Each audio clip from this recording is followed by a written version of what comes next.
அடுத்த மாதம் நடைபெறும் பிரிக்ஸ் மாநாட்டில் பங்கேற்குமாறு ரஷ்யா மலேசியாவுக்கு அழைப்பு விடுத்துள்ளது. அதிபர் விளாடிமிர் புட்டின் விடுத்த அந்த நேரடி அழைப்பை தாம் பெரும் மகிழ்வுடன் ஏற்றுக்கொண்டிருப்பதாக பிரதமர் ஸ்ரீ அன்வார் இப்ராஹிம் தெரிவித்திருக்கிறார். 9வது கிழக்கு பொருளாதார ஆய்வரங்கில் பங்கேற்பதற்காக 2 நாள் பயணமாக ரஷ்யா சென்றுள்ள பிரதமர் அங்கு அதிபர் புட்டினுடன் நடத்திய இருதரப்பு பேச்சுவார்த்தையின் போது அந்த அழைப்பு விடுக்கப்பட்டது. வளர்ந்து வரும் பொருளாதார நாடுகளின் அமைப்பான பிரிக்ஸில் இணையும் மலேசியாவின் முயற்சியில் இது குறிப்பிடத்தக்க முன்னேற்றமாக பார்க்கப்படுகிறது. ரஷ்யாவின் காசான் நகரில் அக்டோபர் 22 தொடங்கி 3 நாட்களுக்கு பிரிக்ஸ் உச்சநிலை மாநாடு நடைபெறுகிறது. ரஷ்யாவும் சீனாவும் தலைமை தாங்கும் பிரிக்ஸ் அமைப்பில் இணைவதற்கு ஜூலை மாத இறுதியில் மலேசியா அதிகாரப்பூர்வமாக விண்ணப்பித்தது. SPM, STPM மெட்ரிகுலேஷன் பாலிடெக்னிக் முடித்த மாணவர்களே, செப்டம்பர் 6 பொது பல்கலைக்கழக விண்ணப்பத்திற்கான முடிவுகள் வரவிருக்கின்றன. பிடித்த துறை கிடைக்கவில்லை என்றால் என்ன செய்யலாம் என திட்டம் இருக்கிறதா? உங்கள் கனவை நனவாக்க இதோ செப்டம்பர் 7 மற்றும் 8 தேதிகளில் எய்ம்ஸ் பல்கலைக்கழகம் ஸ்பாட் ஆன் ஸ்காலர்ஷிப் தினத்தை ஏற்பாடு செய்துள்ளது. வாருங்கள், அடுத்து என்ன செய்வது என இவர்களின் ஆலோசனைகளை பெறுவதோடு உங்களுக்கு தகுதிகள் இருப்பின் உடனடியாக MIED ஸ்காலர்ஷிப் பெறும் வாய்ப்பும் இருக்கிறது. தரம் என்றால் அது எய்ம்ஸ் பல்கலைக்கழகம்.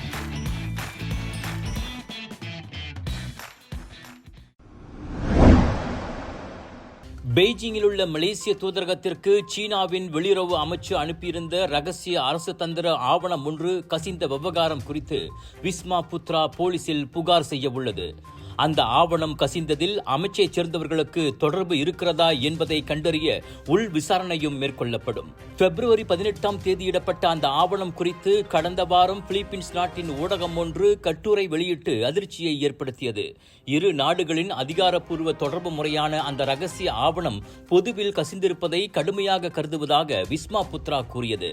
மலேசியாவும் சீனாவும் அணுக்கமான நல்லுறவை கொண்டிருக்கும் நிலையில் இது போன்ற சம்பவங்கள் அதனை கெடுத்து விடலாம் என அமைச்சு கவலை தெரிவித்தது.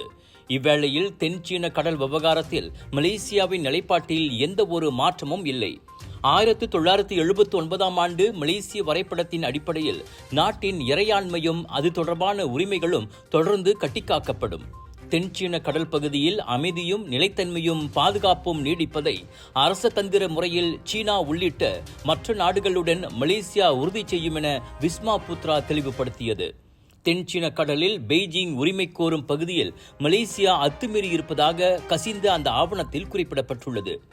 எண்ணெய் வளமிக்க அப்பகுதிகளில் அனைத்து நடவடிக்கைகளையும் மலேசியா உடனடியாக நிறுத்திட வேண்டுமென சீனா அதில் வலியுறுத்தியுள்ளதாம். ஸ்லாங்கூர் ஷா ஆலம் தமன் தாசிக் செக்ஷன் 7 அடிக்கடி காணப்பட்டு வந்த முதலை பொறி வைக்கப்பட்ட ஒரே நாளில் பிடிபட்டுள்ளது. நேற்றிரவு 10:20 மணியளவில் அது பொறி குண்டில் சிக்கியதை ஸ்லாங்கூர் மாநில வனவிலங்கு மற்றும் தேசிய பூங்கா துறையான பெர்ஹிலித்தான் உறுதிப்படுத்தியது. பெர்ஹிலித்தான் வரலாற்றில் இவ்வளவு சீக்கிரத்தில் ஒரு முதலை சிக்கியது இதுவே முதன்முறையாகும். நாங்கள் கூட 1-2 வாரங்கள் பிடிக்கும் என்று எண்ணியிருந்தோம் என மாநில பெர்ஹிலித்தான் இயக்குனர் வான் முகமது அடிப் வான் முகமது யூசுப் தெரிவித்தார். பொதுமக்களுக்கு முன்கூட்டியே ஏரியை தற்காலிகமாக மூடியதால் அமைதியான சூழல் நிலவி முதலை வெளியே வந்திருக்கலாம் என்றார் அவர். பரிசோதித்ததில் அது ஆண் முதலை என்றும் 1.68 மீட்டர் நீளமும் 15 முதல் 20 கிலோகிராம் எடையும் 2 முதல் 5 வயதிலானதாக இருக்கலாம் என்றும் தெரிவிக்கப்பட்டது. முதலை உடனடியாக டங்கில் பயாயிண்டா வெட்லேண்ட்ஸ் முதலைகள் சரணாலயத்திற்கு அனுப்பப்படுகிறது. ஆகஸ்ட் 18 தேதி அந்த ஏரியில் ஒரு முதலை தென்பட செய்தி வைரலாகி பொதுமக்கள் மத்தியில் பீதியை உண்டாக்கியது.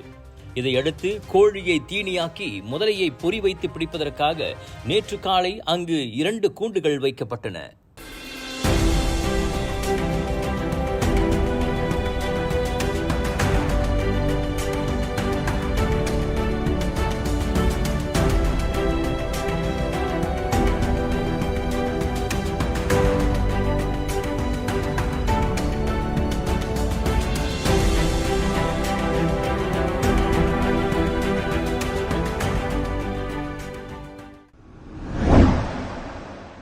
ஸ்பிரின் நெடுஞ்சாலையில் நேற்று காலை பெரோடுவா எக்ஸியா கார் திடீரென தன் பக்கம் திரும்பியதால் மோட்டார் சைக்கிள் ஓட்டி பரபரப்பான தருணத்தை எதிர்கொண்டார்.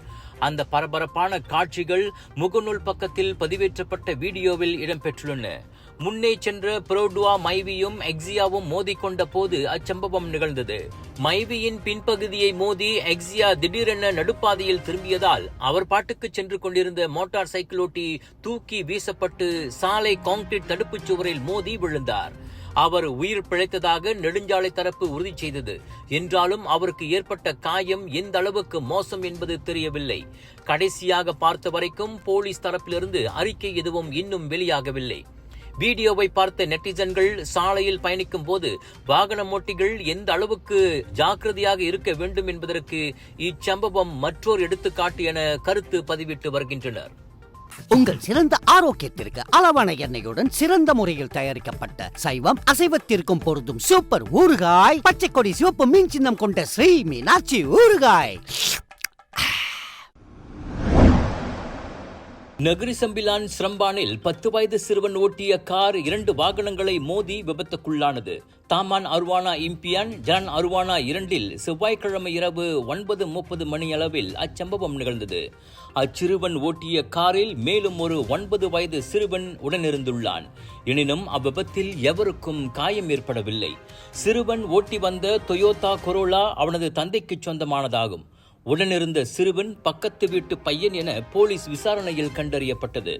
இதுபோன்று பிள்ளைகளிடத்தில் கவனக்குறைவாக இருக்காதீர் என மீண்டும் நினைவுறுத்திய போலீஸ் பிள்ளைகளின் செயலுக்கு பெற்றோர்கள் தண்டனை அனுபவிக்க வேண்டும் என எச்சரித்தது. அச்சம்பவம் 2001 சிறார் சட்டம் உள்ளிட்ட 3 பிரிவுகளின் கீழ் விசாரிக்கப்படுகிறது. அமெரிக்காவின் ஜார்ஜியா மாநிலத்தில் உள்ள உயர்நிலைப் பள்ளியில் 14 வயது மாணவன் நடத்திய துப்பாக்கிச் சூட்டில் குறைந்தது 4 கொல்லப்பட்டனர். மேலும் 9 பேர் காயங்களுடன் மருத்துவமனையில் அனுமதிக்கப்பட்டுள்ளனர். மரணமடைந்தவர்களில் 2 மாணவர்கள், 2 ஆசிரியர்கள் ஆவர். சம்பவத்துக்கு முன் மாணவர்களை தனியாக ஒரு மூலைக்கு கூட்டிச் சென்று அவன் அமரச் சொன்னதால் அது ஏதோ ஒரு பயிற்சி என்று தான் மற்றவர்கள் நினைத்திருக்கின்றனர். திடீரென சூடுபட்டு ஆசிரியர் சுருண்டு விழுந்த போதுதான் இடமே கலவரமானது. துப்பாக்கிச் சூட்டை நடத்திய மாணவன் மீது கொலை குற்றம் சுமத்தப்பட உள்ளது. 17 வயதாக இருந்தாலும் குற்றத்தின் கடுமையை கருதி பெரியவனாக வகைப்படுத்தப்பட்டு அவன் மீது வழக்கு விசாரணை நடைபெறும் என அதிகாரிகள் கூறினர். பள்ளிகளில் துப்பாக்கிச் சூடு நடத்துவது எப்படி என்பது குறித்து இணையம் வாயிலாக சில வழிமுறைகளை கொடுத்ததன் பேரில் கடந்த ஆண்டே போலீசாரால் அவனும் அவனது தந்தையும் விசாரிக்கப்பட்டவர்கள் என்பது தெரிய வந்துள்ளது. 10 festivals, 100க்கும் அதிகமான ஆர்டிஸ்ட், 200க்கும் அதிகமான பூத்கள், colours of India, Vijay TV பிரம்மாண்டத்தின் உச்சம், world class Deepavali festival and trade expo, Tropicana gardens mall, convention centre, கோத்தராமன் சரா, PGL 11 இருந்து 16 செப்டம்பர் வரை.